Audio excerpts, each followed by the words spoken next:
अच्छा, आज का ये जो चैप्टर हम स्टार्ट करने जा रहे हैं, लास्ट टाइम हम स्टार्ट करते हैं थ्योरेटिकल सेशन हमने किया था।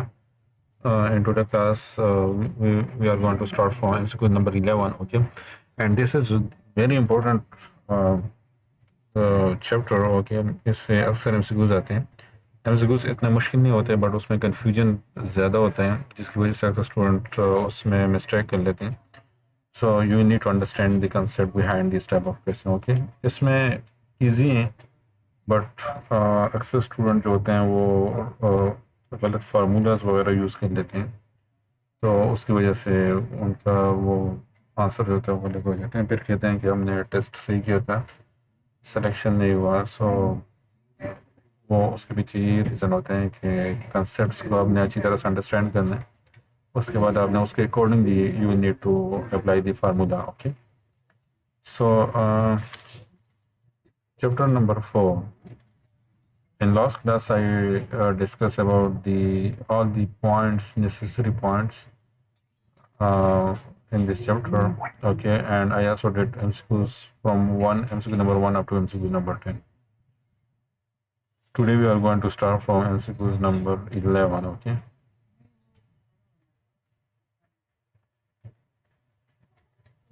So.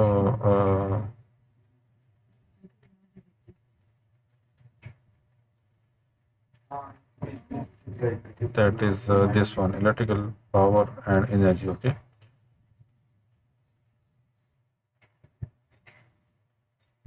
So the first MCQ is that is the electric lamp 40 watt and 220 volt each are connected in series across 220 volt. The power consumed by the combination is, so we will need to find the power in this case, okay. हमें याद होता है like in series हम register के साथ क्या करते हैं, इंडक्टर के साथ क्या करते हैं, कैपेसिटर के साथ क्या करते हैं, बट पावर का हमें इतना नहीं होता कि सीरीज में हमने ऐड करने या क्या करने। तो उसके लिए आपने प्रॉपरली फार्मूला के थ्रू आने, ओके, क्योंकि ये डिफरेंट केसेस में डिफरेंट हो जाते हैं ये पावर्स। तो आपने उसमें सब नहीं करना कि बस पैरेलल हैं तो आपने ऐड करना है पावर को, सीरीज हैं तो आपने उसको, बल्कि प्रॉपरली फार्मूलाज के साथ आपने आना है, सब चीज़ों को आपने देखना है, उसके अकॉर्डिंगली फिर आपने पावर के फार्मूला जो है उसको पुट करना है, ओके। किस तरह वो आना है उसको मैं यहाँ पे कर लेता हूँ, ओके।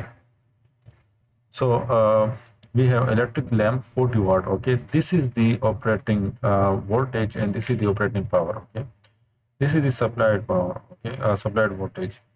So हमारे पास एक है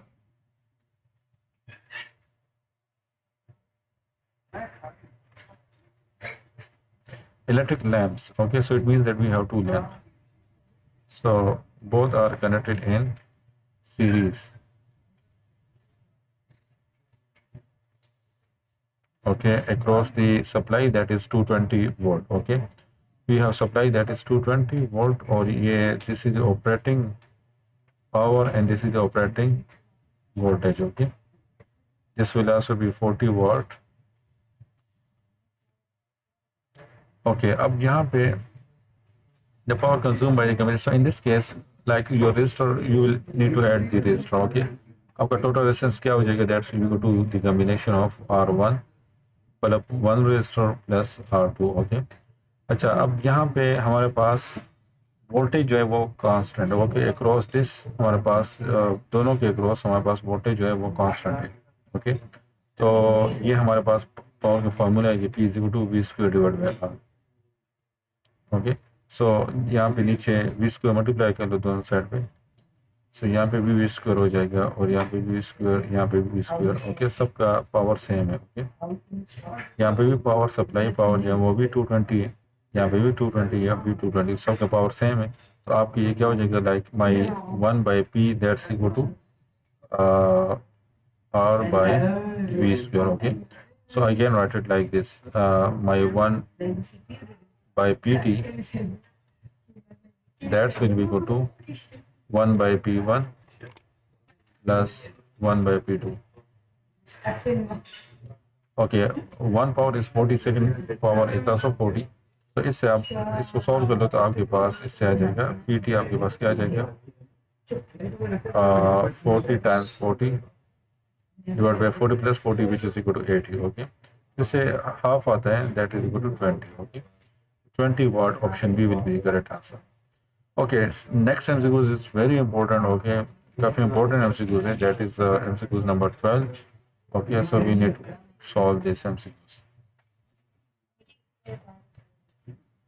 That is two bulbs 100 watt 250 volt and 200 watt 250 volt. यहाँ पे voltage same है, power different है. Connected in parallel across the 500 volt line. Then 100 watt bulb will be fused, 200 watt will be fused, both bulbs will be fused, non bulb will be fused.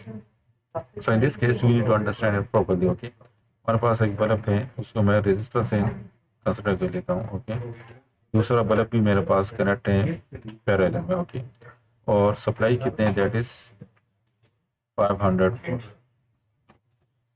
Okay, so this is 500, this is 200 volt and 250 volt. Okay, this is 250 volt and this is 100 watt. Okay, so what you will do, first of all, you will need to find the resistance. Okay, R1 and R2. तो हम resistance को find कर लेते हैं. R1 मेरे पास क्या हो जाएगा, that will be to power formula apply करो, V square divide by R. तो यहाँ पे आपका V स्क्वायर 250 स्क्वायर हो जाएगा डिवाइड बाई R की जगह P हो जाएगा क्योंकि स्विच हो जाएंगे, तो यहाँ पे 100 आ जाएगा. ये कैलकुलेटर का काम अगर आप कर ले तो बेस्ट होगा. 250 स्क्वायर डिवाइड बाई 100, इससे क्या है, आई थिंक 625 आएगा. 25 टाइम्स 25 से 65. ओके, 625 आएगा. Okay, ohm. This is my this resistor 625 ohm. Now you will also need to find this resistance R2. तो वो भी कर लो, वो आपका 250 स्क्वायर आ जाएगा डिवाइड बाई 200 है, तो ये आपका आ जाएगा ऊपर तो 625 डिवाइड बाई 2 आ जाएगा.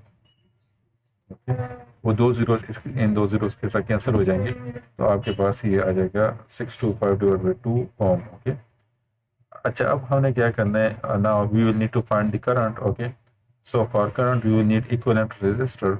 So for equivalent resistor, like you will need to find the, you need to use this formula that will be equal to RT will be equal to R1 R2 divided by R1 plus R.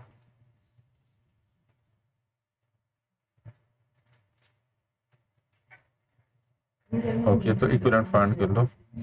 625 times 625 divided by 2 divide by दोनों को add कर लो, तो ये 2 times 625 हो जाएगा. Okay, और ये दूसरा आपका 625 आ जाएगा, और इसके नीचे 2 भी आएगा, बस 2 इसके साथ कैंसिल हो जाएगा. ओके, तो आपका ये आ जाएगा, यहाँ से 625 कॉमन कर लो, तो ये एक के साथ वो कैंसिल हो जाएगा. तो 625 डिवाइड बाई, यहाँ पे 2 रह जाएगा, यहाँ पे 3 आ जाएगा. So this will be your equivalent resistor. Okay, now you will need to find the current. So your current will be equal to I is equal to V by R. So V is 500 divided by 625 ऊपर 3 आ जाएगा. So this is 15. Okay, 1500 divided by 625, इससे आपके पास current आ जाएगा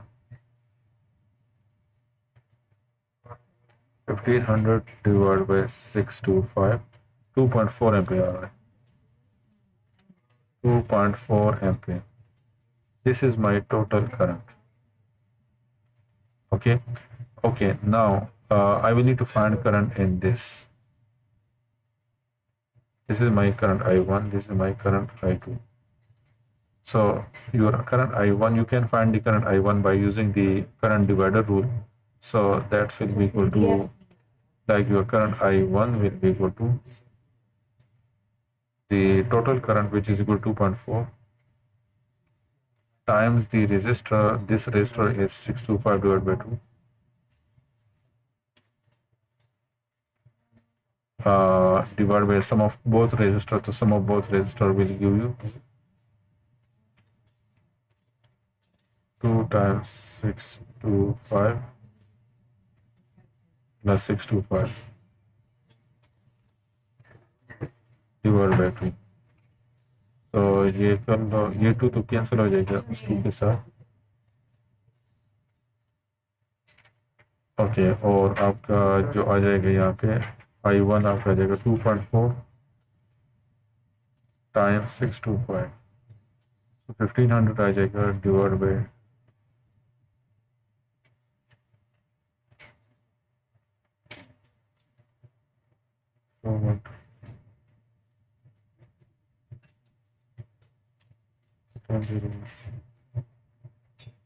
1500 divided by 1250, so 1.2 ampere.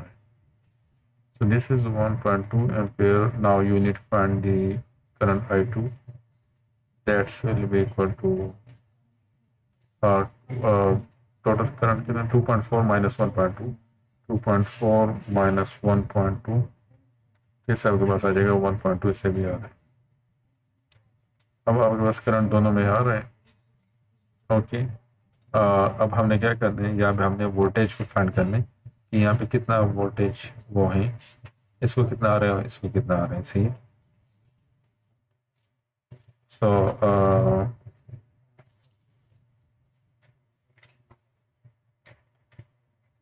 सो मेरे पास formula apply कर लो, तो भी आपको क्या आ जाएगा, is equal to I R आ जाएगा।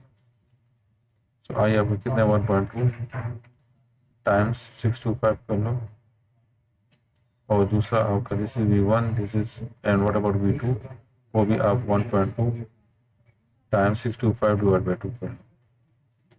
सो 1.2 टाइम्स 625 750 आ रहा है इसमें,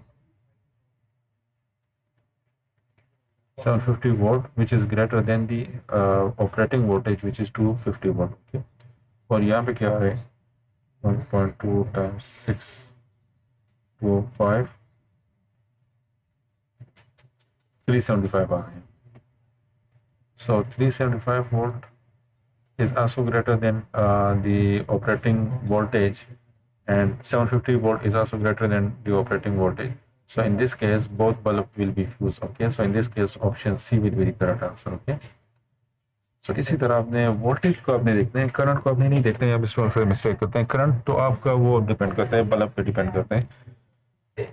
बल्ब का जितना डिमांड होगा वो उतना करंट आप एक्सट्रैक्ट करेगा फ्रॉम द सप्लाई। ओके, सो आपने वोल्टेज को देखते हैं, और वोल्टेज को हम कांस्टेंट रखते हैं। अपने घरों में भी वोल्टेज को कांस्टेंट रखते हैं, ताकि हमारे पास ये बल्ब जो है, जितने भी अप्लायंसेस वो जल ना जाए। फ्रिज के लिए हम स्टेबलाइजर यूज़ करते हैं। क्यों स्टेबलाइजर यूज़ करते हैं? इसलिए स्टेबलाइजर यूज़ करते हैं फ्रिज के लिए, ताकि उसका वोल्टेज कांस्टेंट रहे। उसमें अगर फ्लक्चुएशन आ गया तो हमारा फ्रिज भी जल जाएगा। ओके, तो कम वोल्टेज की वजह से वो बहुत ज़्यादा करंट एक्सट्रैक्ट करते हैं सप्लाई से। अपने वोल्टेज को बरकरार रखने के लिए वो बहुत ज़्यादा करंट सब एक्सट्रैक्ट करते हैं। तो बहुत ज़्यादा करंट एक्सट्रैक्ट करते हैं, तो इट मीन्स कि उसके वायर की इतनी कैपेसिटी नहीं रहती और वो जल जाते हैं। ओके, और उसके अंदर जितने भी वायरिंग होते हैं वो भी जल जाते हैं। इसलिए तो इसी वजह से हमारे घरों में जितने भी हैं, लाइक आपने बाकायदा अपने घर में जो आपका वोल्ट मीटर लगा होता है, जो वायर वो इलेक्ट्रिकल बॉक्स जो होता है उसमें जो वोल्ट मीटर लगा होता है, तो उसमें हमने वगैरह चेक करना है। अगर वोल्टेज कम हो रहा है तो आपने जल्दी से स्विच ऑफ करना है, अदरवाइज आपकी जितने भी अप्लायंसेस है, बल्ब हैं, सब कुछ वो जल जाएंगे। इसलिए तो वोल्टेज के लिए हम देखते हैं लाइक कि फ्यूज़ हो रहे हैं बल्ब या नहीं। चाहिए क्योंकि वोल्टेज अप डाउन से हमारे पास करंट चेंज होते रहते हैं। Okay, example number 13, that is two bulbs 100 watt to 50 watt, and second bulb is 200 watt to 50 volt are connected in series to a 500 volt lines. Then 100 watt bulb will be fused, 200 bulb will be fused. Okay, अब in this case now यहाँ पे हमारे पास parallel में थे। now in this case these are connected in series. तो series में आपने calculation किस तरह करना है, तो उसको भी आप अच्छी तरह से अंडरस्टैंड कर लो। सीरीज में हमारे पास दो बल्ब कनेक्ट है लाइक दिस।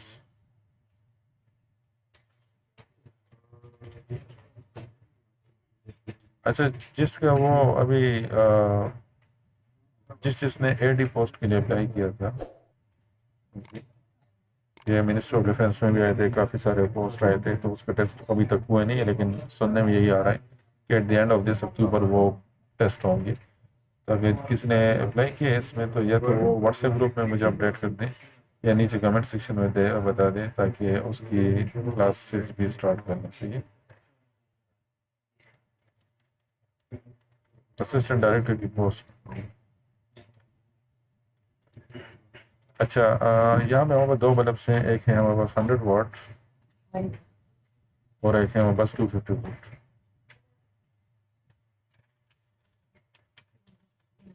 ये क्लासेस में शायद मैं स्टार्ट करूँ या कोई और टीचर जो है, बाकी टीचर जो हैं वो शायद स्टार्ट करें। तो कमेंट करना है, ज़्यादा स्टूडेंट्स हैं तो फिर हम लाइव सेशन कर दिया करेंगे उसके लिए। अगर स्टूडेंट्स इतने ज़्यादा नहीं है तो फिर हम उसको स्किप कर लेते हैं, क्योंकि एक दो स्टूडेंट के लिए आप इस तरह नहीं कर सकते कि वो लाइक स्टूडेंट्स अगर ज़्यादा हो, 30 स्टूडेंट्स 40 स्टूडेंट, तो फिर वो उसमें ये भी आता है ना, थोड़ा सा बंदे को भी होता है कि चलो स्टूडेंट्स कुछ पॉइंट पिक कर रहे हैं, रिस्पॉन्स आ रहा है, लेकिन एक स्टूडेंट का तो इस तरह कुछ होता नहीं है। तो इस वजह से लाइक अगर ज़्यादा स्टूडेंट्स होंगे तो फिर हम लाइव सेशन उसकी बंदोबस्त कर लेंगे। अच्छा, यहाँ पे टू बल्ब हैं, 100 वाट और 200 वाट। ओके, 250 और 250 current series to 500 watt. Okay, यहाँ पे हमने क्या करना है, अब यहाँ पे हमने इस तरह आपने वही सेम प्रोसीजर अप्लाई करना है। रेजिस्टेंस फाइंड कर लो, R1 कितना हो जाएगा, that's equal to 250 square divide by 100, और R2 आपका क्या हो जाएगा, that's equal to 250 square divide by 200। So यहाँ से हमारे पास आ जाएगा 625। ओके, वही आएगा, और यहाँ से हमारे पास आ जाएगा 625 डिवाइड बाई 2। सही है। अब this is my 625। Okay, now I will need to find the current, so my current will be equal to V square divide by, no, my current will be V divide by R। So V is 500 divide by R is the ये, तो इसको ये आपके इस तरह हो जाएगा plus 625। तो आपका करंट हो जाएगा, ऊपर ये 2 ऊपर चले जाएगा तो ये आपका 1000 हो जाएगा divide by 2 times 625, that should be equal two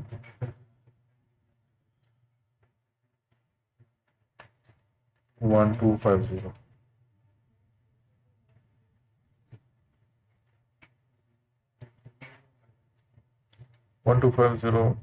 plus 625, तो 1875 है। तो आपका करंट हो जाएगा, that should be equal to 1000 divide by 1875। तो करंट हो जाएगा हमारे पास 1000 डिवाइड, तो वो अप्लाई कर लो फार्मूला ओमला। तो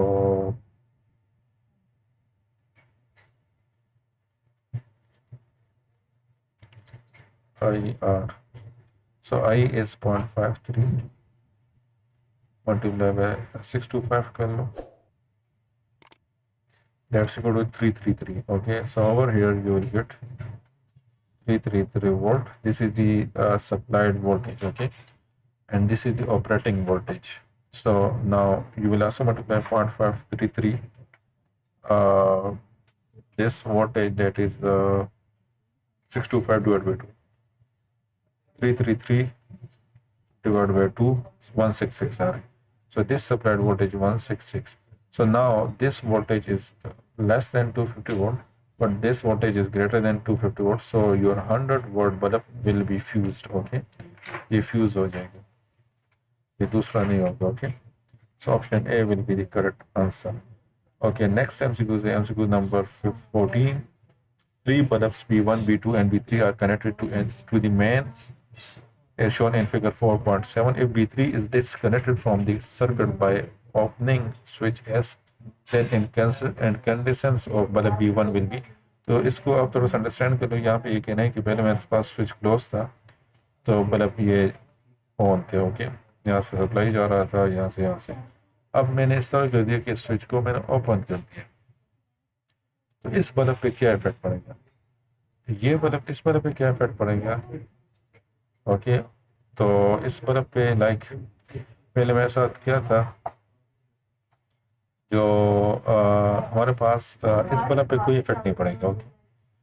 और इसी वजह से because of this advantage we are we like our home connection, all our home connection are in parallel, okay, और सीरीज में नहीं होते due to this advantage, okay।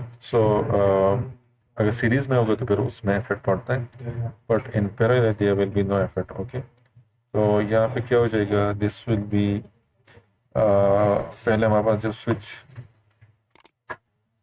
Close था तो इसका इक्विवेलेंट रेजिस्टेंस जो था वो कम आ रहा था, that is less than B2 resistance और B3 resistance, okay. So like I am going to repeat it again, if when this switch is closed, then these two bulbs are connected in parallel, then it means that the equivalent resistance will be less than B3 or B2, okay। तो फिर आपका current जो था वो ज़्यादा flow हो रहा था, because current is equal to I is equal to V divided by R। So if your resistance is less, then your current will get increase, okay, वो ज़्यादा था बस। अच्छा, अब मैंने स्विच ओपन कर दिया तो अब मेरे पास डिमांड जो है वो कम हो गया। सो डिमांड कम हो गया तो इट मीन्स कि मेरे पास जो रेजिस्टेंस है वो बढ़ गया, ओके। पहले इक्विवेलेंट रेजिस्टेंस कम था, अब ओपन करने से मेरे पास जो रेजिस्टेंस है V2 is greater than the equivalent resistance जो हमने पैरेलल में किया था। तो now resistance is high, so it means that my current is low, या यू कैन से कि माय डिमांड इज लेस। तो जब आपका डिमांड लेस है तो इट मीन्स दैट इसमें करंट भी अब कम फ्लो हो रहे हैं। तो इसमें जब करंट कम फ्लो हो रहे हैं तो इसका जो then the incandescent over B1 will get decrease, okay। इसकी रोशनी जो है वो डिक्रीज हो जाएगी because of the less current, क्योंकि आपका वो डिपेंड करते हैं करंट पे, ओके। ब्राइटनेस डिपेंड करते हैं करंट पे, ओके। जितना ज़्यादा ब्राइटनेस होगा उतना ज़्यादा हीट प्रोड्यूस होगा, तो दैट इज I²R। ये बहुत सेंसिटिव है फॉर करंट, ओके। I² है, थोड़ा सा करंट इंक्रीज कर लो तो हीट बहुत ज़्यादा इंक्रीज हो जाएगा, because this is I², okay, as compare to resistor और एज कम्पेयर टू टाइम बहुत ज़्यादा सेंसिटिविटी है इसकी करंट की तरफ, ओके। अच्छा, MCQ number 15, that is you are given the following electrical appliances, okay, these appliances are given to me, which of these has the highest resistance, okay. तो यहाँ पे आप देख लो सेम वाट और वोल्टेज है, यहाँ पे भी सेम वाट वोल्टेज है, सेम वाट वोल्टेज है। यहाँ पे इलेक्ट्रिक बल्ब है, यहाँ पे इलेक्ट्रिक केटल है, यहाँ पे इलेक्ट्रिक हीटर है। सो यहाँ पे आपने लाइक हमारे पास जो फार्मूला है that is V² divide by R is equal to P, okay. और यहाँ पे देख लो तो हमारे पास पावर जो है इसके ग्रोस वो कांस्टेंट है, ओके। वोल्टेज भी कांस्टेंट है, पावर भी कांस्टेंट है। तो अब कहना है कि कौन से उसका रेजिस्टेंस हाईएस्ट होगा, ओके। तो यहाँ पे देख लो तो फार्मूलाज के अकॉर्डिंगली यहाँ में नहीं कह रहे, फार्मूला के अकॉर्डिंगली अगर आप यहाँ पे देख लो तो यहाँ पे आपके पास रेजिस्टेंस की वैल्यू जो है वो कांस्टेंट आएगी, वो एक ही वैल्यू आएगी, ओके। बट यहाँ पे हमारे पास रेजिस्टेंस जो होते हैं वो it's also depend on rho L by A, okay। It also depend on the length of the wire, it also depend on the area of the wire, okay, cross sectional area of the wire, and it also depend on the material कि वो material किससे बना है। तो last class में मैंने आपको बताया था कि इलेक्ट्रिक हीटर में हमारे पास जो होते हैं वो किससे बनते हैं, और बल्ब में इंकैंडेसेंट बल्ब जो होते हैं उसमें हमारे पास जो मटेरियल होते हैं वो किससे बनते हैं, वो लास्ट वीडियो में मैंने आपको अच्छी तरह से एक्सप्लेन कर दिया था, मैं अभी दोबारा एक्सप्लेन नहीं करना चाहता। यहाँ पे हमारे पास वो आप उसमें आपको याद होगा, ओके। अगर याद नहीं है तो जिसको याद है वो कमेंट कर ले, तो बाकी अंडरस्टैंड कर लेंगे। ये मैंने काफ़ी क्लियरली लास्ट वीडियो में एक्सप्लेन किया था। तो यहाँ पे इलेक्ट्रिक हीटर जो है इसका रेजिस्टेंस हाईएस्ट होगा, okay. And because of this highest resistance इसकी कंजम्पशन भी ज़्यादा होती है, ओके। तो इसमें हमारे पास ऑप्शन ए हमारे पास करेक्ट आंसर होगा, ओके। अच्छा, अब हम आ जाते हैं 16 की तरफ। MCQ number 16, that is if current in an electric bulb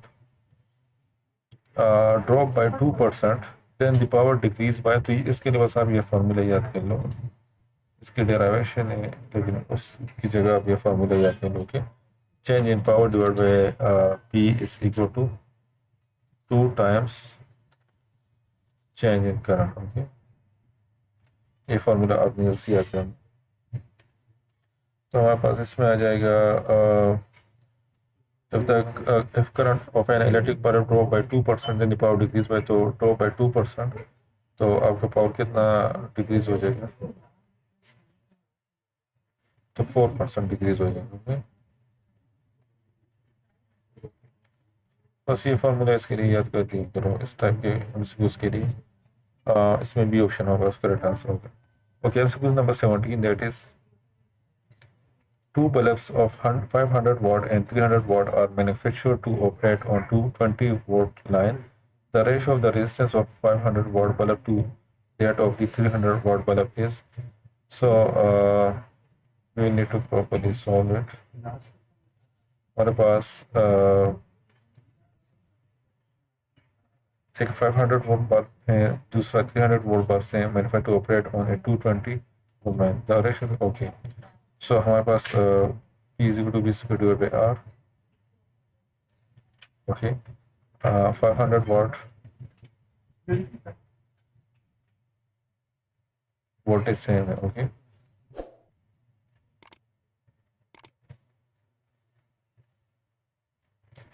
एक हमारे पास है 300 वाट,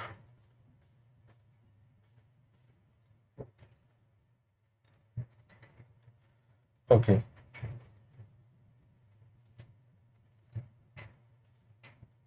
सो ये हमारे पास सिंपल है,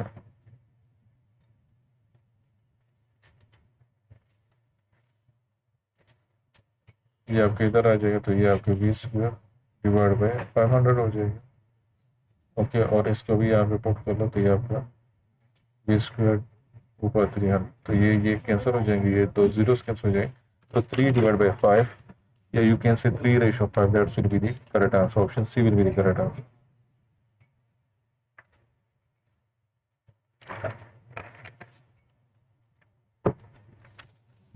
Question number 18, that is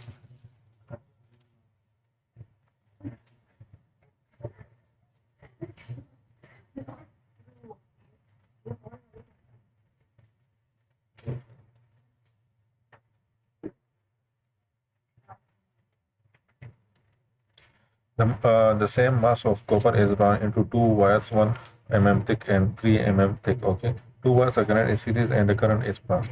so एक हमारे पास 1 mm है, सेकंड वायर जो है वो हमारे पास 3 mm है, okay। this is 1 mm, two wires, okay। the current is passed, heat produced in the wire is, so heat हमारे पास किसकी बोल रहे हैं? so heat 1 mm divided by heat 3 mm, ये हमने फाइंड करना है। तो यहाँ पास किसकी बोल रहे हैं? I square R T divide by I square R T, okay. Current दोनों में सेम है क्योंकि सीरीज में जा रहे हैं, तो ये आप कंसिडर ना करो। टाइम भी दोनों पे सेम हो, तो हमने रेजिस्टेंस को इनकाउंटर करने, और यहाँ पे हमें थिकनेस हमें गिवन है, ओके। तो हमारे पास resistance also depend on like the same of mass of copper is run into two wires, okay। so both material are same, so the resistivity will remain same। so आपका ये R1 divided by R3, so ये भी आपका इस तरह होगा कि R1 divided by R3, row same होगा तो L1 divided by A1 हो जाएगा, नीचे आपका L2 L3 divided by A3, इस तरह होगा, ओके। अब यहाँ पे देख लो, हमारे पास 1 mm थिक है, ये 3 mm थिक है, तो सेम बस ये यूनिट ले लो, इसको आप चेंज ना करो क्योंकि this is in ratio. Okay, और रेशियो में हमारे पास ये यूनिट कैंसिल आउट हो जाएंगे। सो thickness is 1 mm, so it means that the radius will be equal to 0.5 mm. For the second case, the thickness is 3 mm, so the radius will be equal to 1.5 mm. So as we know that this is pi r square, area will be equal to pi r square, pi r 1 square and pi r3 square. So pi r1 square is pi r1 is 0.5 square. ये दूसरा pi r3 is 1.5 square. Okay, अच्छा यहाँ पे हमारे पास volume दोनों के same है। Okay, तो वॉल्यूम हमारे पास क्या होता है, multiplication of length and area. Volume is multiplication of length and area. This will be, so in this case my area, ये पाई पाई कैंसिल हो जाएगा तो आपको ये आ जाएगा L1 R1 square, which is actually equal to L1.5 square, that's equal to L3 1.5 square. So your L1 by L3, that's equal to 1.5 square divided by 0.5 square. Okay, तो L1 by L3 की value put कर लो यहाँ पे। So that should be equal to, इसकी जगह हमारे पास आ जाएगा 1.5 square divide by 0.5 square. Okay, और A3 की वैल्यू क्या है हमारे पास, दैट इज 1.5 स्क्वायर।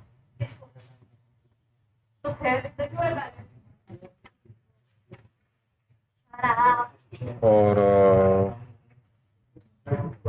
A1 की वैल्यू हमारे पास क्या है,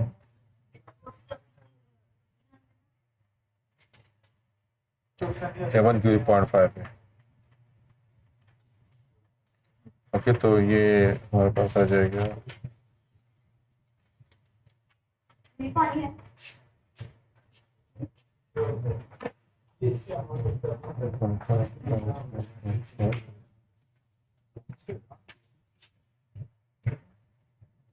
3.375 divided by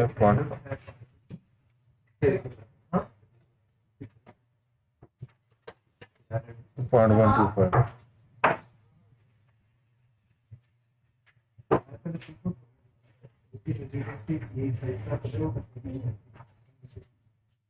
27 आ रहा है।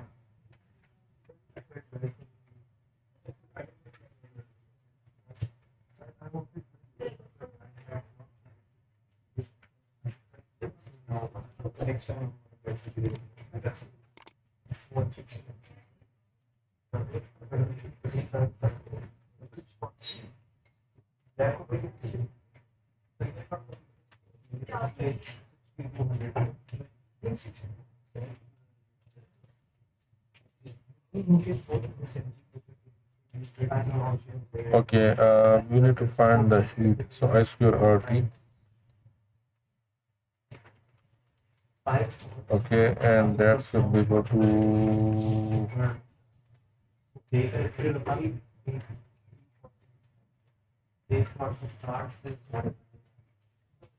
so this would be 1.5. Okay, ये तो सही है, ये भी सही है। This is rho R0 L1 by L1 L3 by A3. ये 3 हमारे पास है by 3 स्क्वायर 1.5 स्क्वायर हो जाएगा। ये हमारे पास आ जाएगा 0.5 और स्क्वायर आ जाएगा। L1 और L3 हमारे पास नहीं है, तो L1 L3 हमने यहाँ से फाइंड किया था। Okay, length are not given to me. So ये हमारे पास वॉल्यूम दोनों के सेम हो गए A1। तो यहाँ पे हमारे पास A1 कितना था 0.5 स्क्वायर और ये हमारे पास 1.5 square. So L1 by L3 1.5 square divided by 0.5. So it means that हमारे पास जो 1, this is actually ratio 27:1 आ रहा है, बट यहाँ पे हमारे पास वो नहीं है, तो इट मीन्स कि हमने इसकी कैलकुलेशन में गलती तो नहीं की। एक भी हमारे पास स्क्वायर है और दूसरा भी स्क्वायर, लेकिन मैंने इसको 1.5 3 टाइम्स किया था, ये 4 टाइम्स है, 5.0625 से एक्चुअली को 5.0625। ओके, और नीचे भी आपका 4 है। Okay, this is also square, so 0.5 times 0.5 times 0.5 times 0.5, तो 0.0625 0.0625।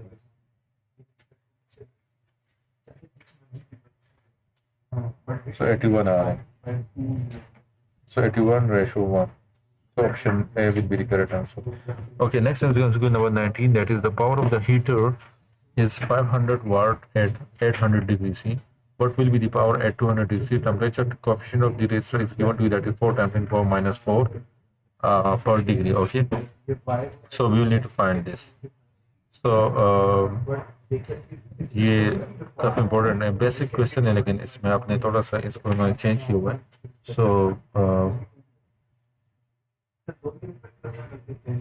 So you should be aware, like वो फार्मूला यूज करना है, RT is equal to R0 1 plus alpha del T.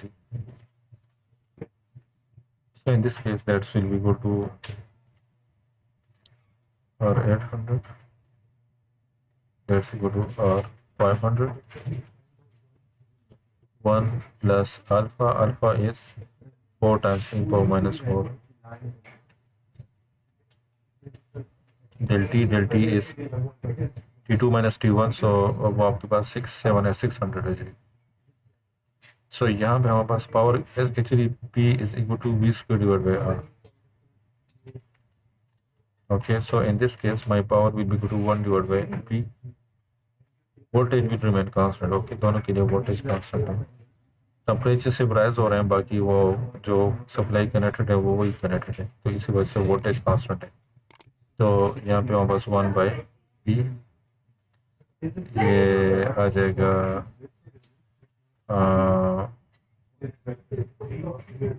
500। Okay, 1 plus 4 times 10 to the power of minus 4 600। अब यहाँ पे cross multiplication करो तो ये आपका आ जाएगा P500 यहाँ पे आ जाएगा, और ये दूसरा P800 यहाँ पे आ जाएगा। 1 प्लस इसको मल्टीप्लाई करने से क्या आता है,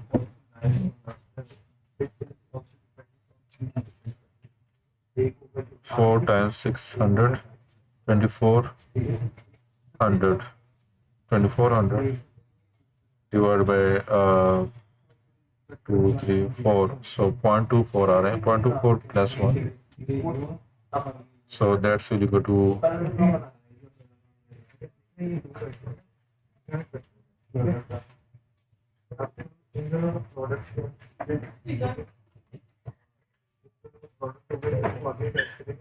okay, what will be the power at it now?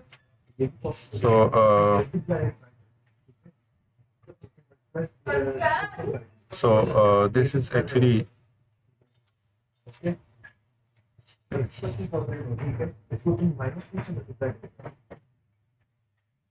this is actually 800, this is 500, this is 200, so 200. Okay, this will be 200, so this will be 200. So your power at 200 will be equal to, this power is given to you, that is 500 1 plus 0.24.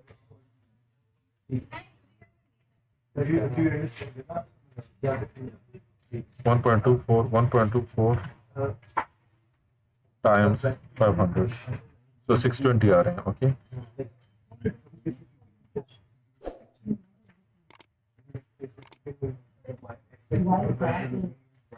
watt, so option 4 will be the option D will be the correct answer.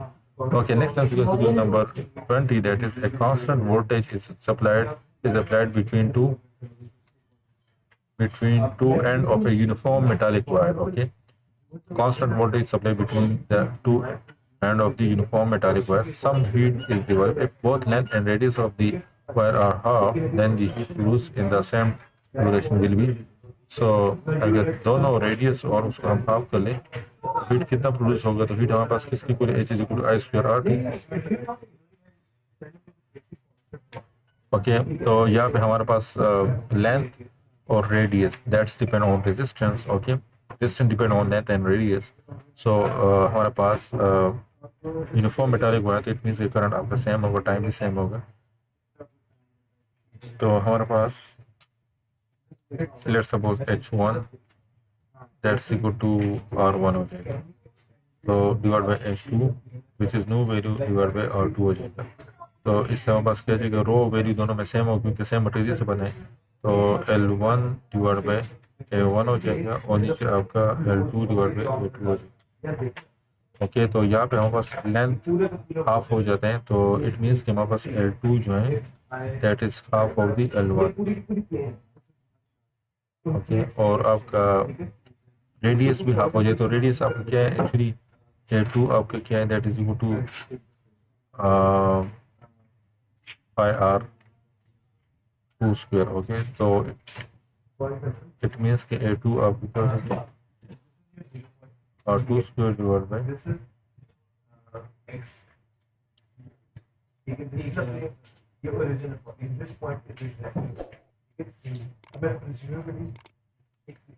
R1. Actually आपका जो A2 है